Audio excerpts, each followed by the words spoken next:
عمران خان میاں نواز شریف کو لندن نہیں بھجوانا چاہتے تھے۔ جنرل باجوہ اور فیض حمید کو مشورے کے لیے بلایا گیا۔ جنرل فیض حمید خاموش بیٹھے رہے، تاہم جنرل باجوہ نے مشورہ دیا، یہ فیصلہ آپ نے کرنا ہے۔ اگر میاں نواز شریف کو جیل میں کچھ ہو گیا تو یہ دوسرے بھٹو بن جائیں گے۔ آپ اگر یہ بوجھ اٹھا سکتے ہیں تو بے شک انکار کر دیں۔ یہ معاملہ بعد ازاں کابینہ میں ڈسکس ہوا۔ فیصل واڈا اور مراد سعید نے کھل کر مخالفت کی۔ فیصل واڈا کا کہنا تھا اگر یہ جیل میں مرتا ہے تو مرنے دیں۔ مراد سعید نے بھی لمبی چوڑی تقریر جھاڑ دی۔ تاہم عمران خان نے شوکت خانم ہسپتال کے CEO ڈاکٹر فیصل سلطان کو بلایا اور معاملہ ان پر چھوڑ دیا۔ جنرل فیض ڈر گئے۔ ان کا خدشہ تھا کہ ڈاکٹر فیصل کہیں دوبارہ میڈیکل رپورٹس کا حکم نہ دے دیں۔ جنرل فیض جادوگر تھے، یہ ناممکن کو ممکن بنانے کے ایکسپرٹ تھے۔ انہوں نے اپنے 2 آفیسرز لگائے، یہ ڈاکٹر فیصل سے ملے اور انہیں مشورہ دیا کہ آپ جو بھی فیصلہ کریں میاں نواز شریف کی موجودہ میڈیکل رپورٹس کے معائنے کے بعد کریں۔ آپ نے اگر نئے ٹیسٹ کر لیے یا سیمپلز شوکت خانم کی لیب بھجوائے اور کل اگر میاں نواز شریف کو کچھ ہو جاتا ہے تو آپ اور شوکت خانم لیب پر کیس بن جائے گا اور اسے بھگتنا آسان نہیں ہوگا۔ انہیں محترمہ بے نظیر بھٹو کیس کی مثال بھی دی گئی۔ انہیں بتایا گیا 27 دسمبر 2007 کو جب محترمہ بے نظیر بھٹو پر حملہ ہوا تھا تو انہیں سینٹرل ہسپتال راولپنڈی لے جایا گیا تھا۔ جن ڈاکٹرز نے اس وقت ان کا مشاہدہ کیا تھا وہ مدت تک کیس اور انکوائریاں بھگتتے رہے۔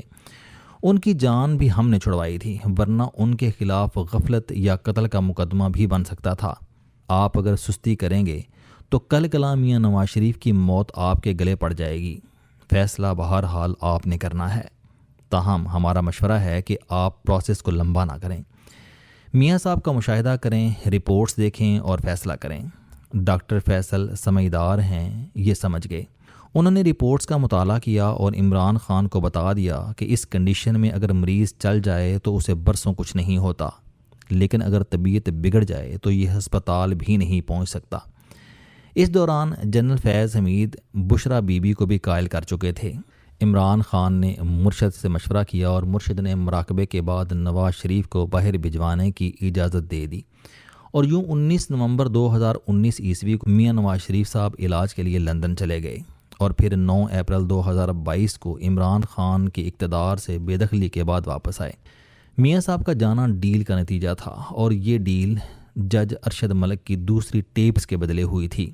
جج شروع میں احساس ندامت اور بعد ازاں بدنامی اور نوکری سے بے دخلی کی وجہ سے شدید مایوسی اور ڈپریشن میں چلا گیا، اور 4 دسمبر 2020 کو دل کے دورے کی وجہ سے انتقال کر گیا، لیکن اس کی موت کو کورونا کے کھاتے میں ڈال دیا گیا، جبکہ اصل کاز آف ڈیتھ شرمندگی، بے عزتی، دھوکہ اور وہ غیر اخلاقی کلپ تھا جو جنرل فیض حمید کے دفتر میں اسے دکھایا گیا تھا۔ جنرل فیض حمید اپنی تمام تر خرابیوں کے باوجود بڑے کاریگر شخص ہیں، یہ مذاکرات کے ایکسپرٹ ہیں۔ سامنے موجود شخص کو شیشے میں اتارنا ان پر بس ہے۔ ان کے بارے میں مشہور تھا کہ یہ خواجہ سرا کو بھی اولاد نرینہ دے کر واپس بھجواتے ہیں۔ آپ ان سے ملتے تھے تو یہ آپ کو خوش اور پر امید کر کے بھجواتے تھے، لیکن آپ کے رخصت ہوتے ہی آپ کی ساری جڑیں کٹ چکی ہوتی تھیں۔ بے انتہا محنتی اور نتیجہ دینے والے شخص تھے، 2-3 گھنٹوں سے زیادہ سوتے نہیں تھے، اور جس کام کے پیچھے لگ جاتے تھے یا لگا دیے جاتے تھے یہ وہ کر کے رہتے تھے۔ یہ ساری خوبیاں اپنی جگہ، لیکن ان میں 3 خوفناک خامیاں تھیں، اور یہ خامیاں ان کی تمام خوبیوں کو نگل گئیں۔ ان کی پہلی خامی اوور امبیشن تھی، یہ ہر صورت آرمی چیف بننا چاہتے تھے، اور اس کے لیے یہ سب کچھ قربان کرنے کے لیے تیار تھے۔ ان کا منصوبہ تھا کہ یہ بشرا بی بی کے ذریعے آرمی چیف بنیں، عمران خان کو دوسری بار وزیر اعظم بنوائیں، ایکسٹینشن لیں، آئین تبدیل کر کے صدارتی نظام لے کر آئیں، 6 سال آرمی چیف رہنے کے بعد حکومت کا تختہ الٹیں، عمران خان کو شریف اور زرداری فیملی کی طرح زمین میں گاڑ دیں، اور پھر روسی صدر ولادیمیر پوٹن یا چینی صدر شی کی طرح تاحیات صدر بن جائیں۔ یہ منصوبہ بہت کلیئر تھا، اور یہ اس کی تکمیل کے لیے تمام اہم پوزیشنز پر اپنے لوگ تعینات کرا چکے تھے، حتیٰ کہ یہ PTI پر بھی عملاً قابض ہو چکے تھے۔ بشرا بیوی بھی ان کے مکمل قبضے میں تھیں، انہوں نے ان کی گفتگو بھی ریکارڈ کر رکھی تھی، اور ان کے پاس ویڈیو ریکارڈنگز کا پورا خزانہ بھی موجود تھا۔ عدلیہ مکمل طور پر ان کی جیب میں تھی، ججز ان کے اشارے کے منتظر رہتے تھے۔ یہ صرف جسٹس قاضی فائز عیسیٰ سے غیر مطمئن تھے۔ چنانچہ مئی 2019 میں ان کے خلاف ریفرنس تیار کر کے اپنی طرف سے انہیں بھی راستے سے ہٹا دیا تھا۔ قاضی صاحب کے خلاف ریفرنس جنرل فیض حمید نے خود ٹائپ کرایا تھا اور بشرا بی بی کے ذریعے اس کی منظوری بھی عمران خان سے کرائی گئی تھی۔ صدر عارف علوی ریفرنس کے خلاف تھے، لیکن پھر عمران خان کا حکم آیا اور صدر نے اس پر چپ چاپ دستخط کر دیے۔ ان کی دوسری خامی مالیاتی بددیانتی تھی۔ یہ بہت جلد بزنس مینوں اور ٹھیکیداروں کے ہتھے چڑھ گئے اور مال بنانا شروع کر دیا۔ یہ کے پی اور پنجاب میں مختلف ٹھیکیداروں کو ٹھیکے لے کر دیتے تھے اور اس کا 10% ان کے بھتیجے اور بھانجے وصول کرتے تھے۔ محمود خان اور عثمان بزدار کے دور کے زیادہ تر منصوبوں میں رقمیں وصول کی گئیں، حتیٰ کہ عمران خان کے دور میں میاں والی میں 200 بیڈز کا مدر اینڈ چائلڈ کیئر ہسپتال اور نرسنگ کالج بنا تھا۔ اس میں بھی فیض حمید کے خاندان کے ایک نوجوان نے 10% وصول کیا تھا۔ چکوال میں جنرل فیض کے گھر کی تعمیر بھی ایک ہوش ربا داستان ہے۔ میں اس کی تفصیل کسی اور موقع پر لکھوں گا۔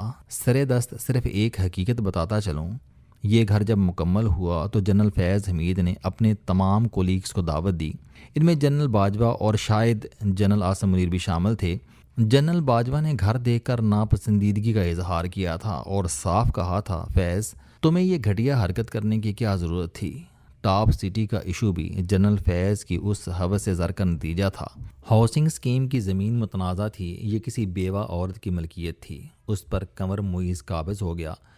وہ خاتون بیچاری مختلف ججوں اور وزیروں کے پاس دھکے کھاتی رہی، آخر میں اسے جنرل فیض حمید کا بھائی نجف حمید مل گیا۔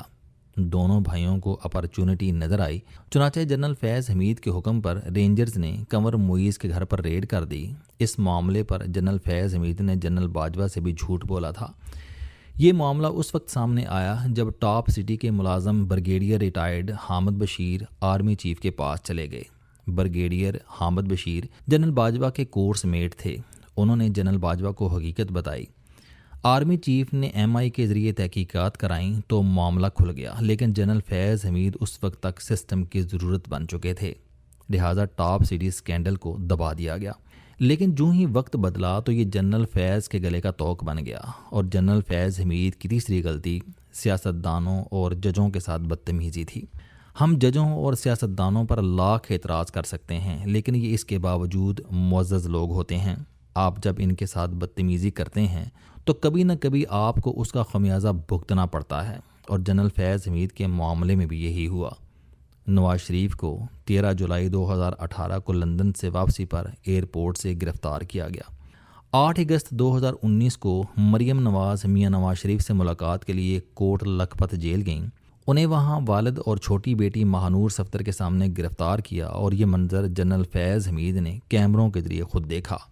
مریم نواز کے جیل سیل اور واش روم میں کیمرے لگے تھے، اور یہ کام عمران خان اور جنرل فیض دونوں نے کیا تھا۔ عمران خان خواجہ آصف کے خلاف آرٹیکل 6 کے تحت کارروائی کرنا چاہتا تھا۔ ایف آئی اے کے ڈی جی بشیر میمن نہیں مانے تو جنرل فیض حمید نے انہیں نیب کے ذریعے گرفتار کرا کے جیل پھینکوا دیا۔ رانا ثناءاللہ پر 15 کلو ہیروئن ڈالنے کی ذمہ داری بھی ایف آئی اے اور پولیس کو دی گئی۔ جب انہوں نے انکار کر دیا تو جنرل فیض نے یہ ذمہ داری قبول کی، اور پھر ڈی جی اے N F major general Arif Malik کے ذریعے رانا ثناءاللہ کو موٹر وے پر گرفتار کر لیا گیا۔ یہ غیر قانونی حکم تھا، اس کی وجہ سے ڈی جی اے این ایف کا کیریئر ختم ہو گیا۔ شاہد خاقان عباسی کو بھی جھوٹے الزام میں جولائی 2019 میں موٹر وے سے گرفتار کیا گیا اور جیل میں فرش پر لٹایا گیا۔